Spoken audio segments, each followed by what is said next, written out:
thing for Florida that will save lives from Irma. It's remarkable how hard the media tries to bring our president down, despite the overwhelming evidence that he is doing a great job.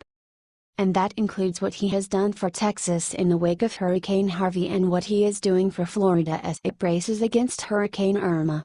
Watch this raving review of our president's performance, courtesy of CBS Los Angeles via YouTube.com. Professor Carolyn Heldman thinks Trump did a great job with Harvey, and he continues to bring relief from that hurricane. She says we are starting to see him shine.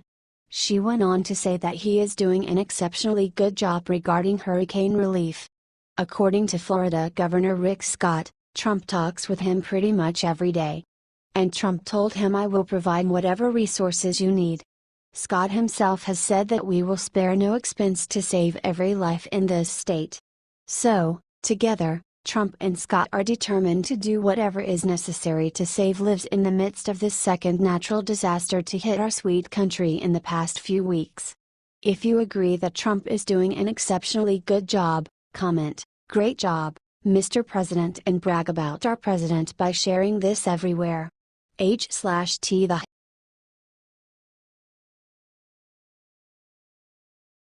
Hallelujah. President Trump just did something incredible for churches hit by hurricane. President Trump is a tough leader, but the hurricane disaster relief has brought his compassion to the fore and is even impressing some of his critics. On Thursday, the president threw his support behind churches struggling to get disaster relief money from the Federal Emergency Management Agency, FEMA. 3 Texan churches filed a federal lawsuit this week to get access to those funds after being damaged in the storm. The lawsuit alleges they are not getting a fair shake from FEMA, claiming the agency categorically excludes houses of worship from equal access to disaster relief grants because of their religious status. President Trump took up their cause, voicing his support on Twitter on Friday. One of the churches damaged by Harvey, the Highway Tabernacle, had been a FEMA shelter and operations point, preparing over 8,000 meals for those affected by the storm. Republican Senator Ben Sasse also got behind the churches, writing a letter to FEMA administration Brock Long condemning possible discrimination against churches. It sends the message that communities of worship aren't welcome to participate fully in public life. It reduces the facilities and volunteer time, talent, and effort available to support the broader community. For its part, FEMA told The Hill that religious organizations that assisted the relief effort could be eligible for funds, saying, "Any private nonprofit, plug-and-play, organization, including a religious organization that provides eligible services may be eligible for federal assistance under FEMA's Public Assistance Program, PA, to help restore its facilities and equipment." Note that this is only if churches provide disaster relief services. There were no comments reported for churches receiving aid if they were not a part of the relief effort, if they were too damaged to help, for instance. President Trump's support of this issue is a great sign for faith-based institutions, and will hopefully go a long way in bringing about legislative change that can help these important pillars of every community. H/T the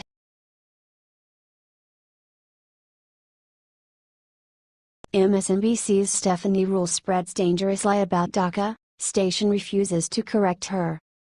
MSNBC's Stephanie Ruhle will push any lie as long as it fits her political narrative. She argued for DACA by claiming that there are no criminals on it, and you can't even apply to it if you have any type of criminal record. This isn't true, first because they broke the law to even be here, but also because DACA does allow certain types of criminal records. Most dreamers come here when they're 6 years old. They cannot have a criminal record. Chris Kobach can say all day long these kids are gangbangers, but they're not. 91% of them work, said Ruhle. However, if you look at U.S. Immigration Services website, it says something very different. First, you can't be a dreamer if you are 6 years old. One of the qualifications is to be at least 15 years old at the time of submitting your request and under the age of 31 as of June 15, 2012. Additionally, here's what the law says about having a criminal record. You may request DACA if you have not been convicted of a felony, significant misdemeanor, or 3 or more other misdemeanors, and do not otherwise pose a threat to national security or public safety. So basically you can still have a couple of misdemeanors or other type of criminal record and still apply. It also allows for exceptional circumstances. But what counts as an exceptional circumstance is not laid out. They also claimed that you lose DACA status if you commit a crime. Also not.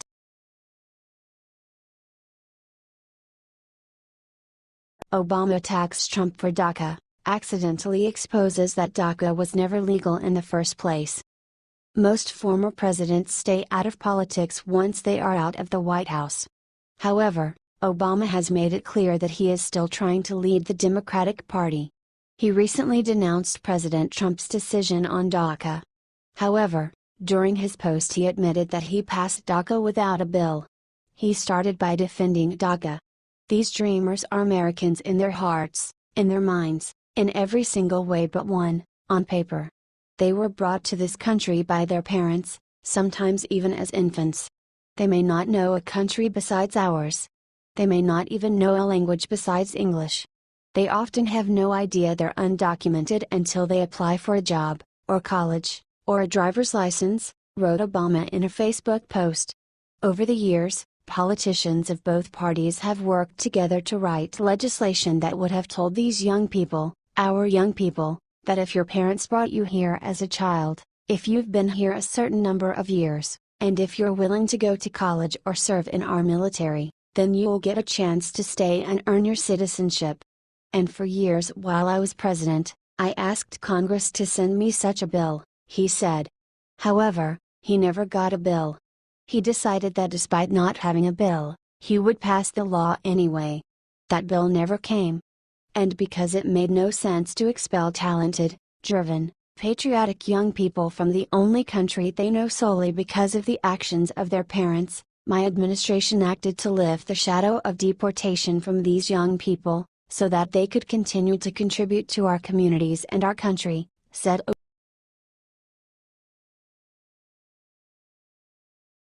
Rhino Lindsey Graham just introduced his amnesty plan for illegals. Republican President Donald Trump and Attorney General Jeff Sessions found the courage to finally do what Americans knew needed to happen, and scrapped President Barack Obama's Deferred Action for Childhood Arrivals, DACA, plan. President Trump nixed Obama's program, which was likely unconstitutional and clearly represented an overreach of executive power, and stated that Congress needs to be the branch that sets forth rules regarding what America should do with illegal immigrants. Stated Trump about making Congress act on this issue, permits will not begin to expire for another 6 months, and will remain active for up to 24 months.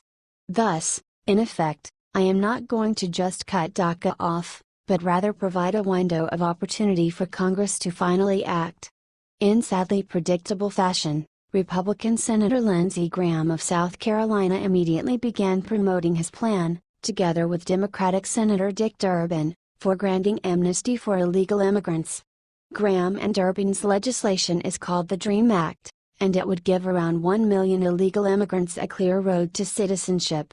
Said Lindsey, "The reason I think it will get done now is because the leadership of the Republican Party, including the president, realizes it's good for the country economically and otherwise to give these kids the certainty they need in their lives. Why won't Rhino Graham make Americans his priority?"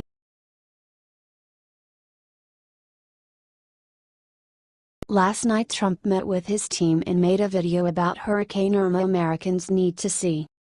President Trump called together a meeting of his cabinet at Camp David last night with one very important issue to discuss: Hurricane Irma. This hurricane has already displaced basically the entire state of Florida, and the president knows action must be taken.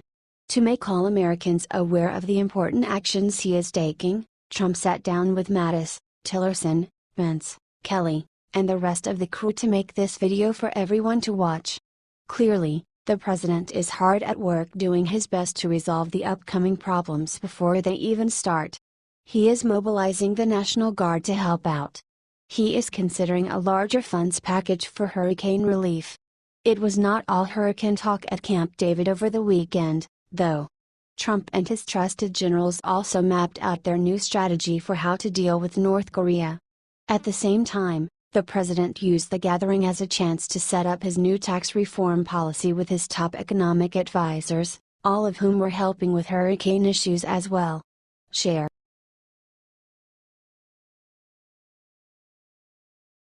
Unforgivable. Hillary Clinton's defense of deplorable comments this morning will leave jaws hanging. Hillary Clinton still seems to think her opinion matters or anyone cares what she has to say. She did her very first interview for her new book What Happened Sunday Morning on ABC, in which she explained one of her most controversial comments during the election, saying half of Trump supporters belong in a basket of deplorables. Here's her bizarre defense of that comment. "Well, I thought Trump was behaving in a deplorable manner. I thought a lot of his appeals to voters were deplorable. I thought his behavior as we saw on the Access Hollywood tape was deplorable. And there were a large number of people who didn't care. It did not matter to them. And he turned out to be a very effective reality TV star." Hillary's gross mischaracterization of President Trump and his supporters is one reason of many that she lost the election, and this just proves more than ever that she was totally unqualified to hold our nation's highest office. Certainly, President Trump has done and said things that weren't perfect. He is a mortal man with faults, and it's not like his supporters didn't care. But there were many, many other reasons to support and continue supporting the president.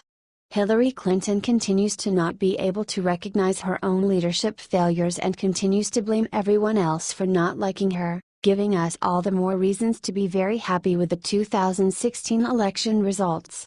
Share this one out 25,000 times if you're feeling deplorable and proud. H/T The Hill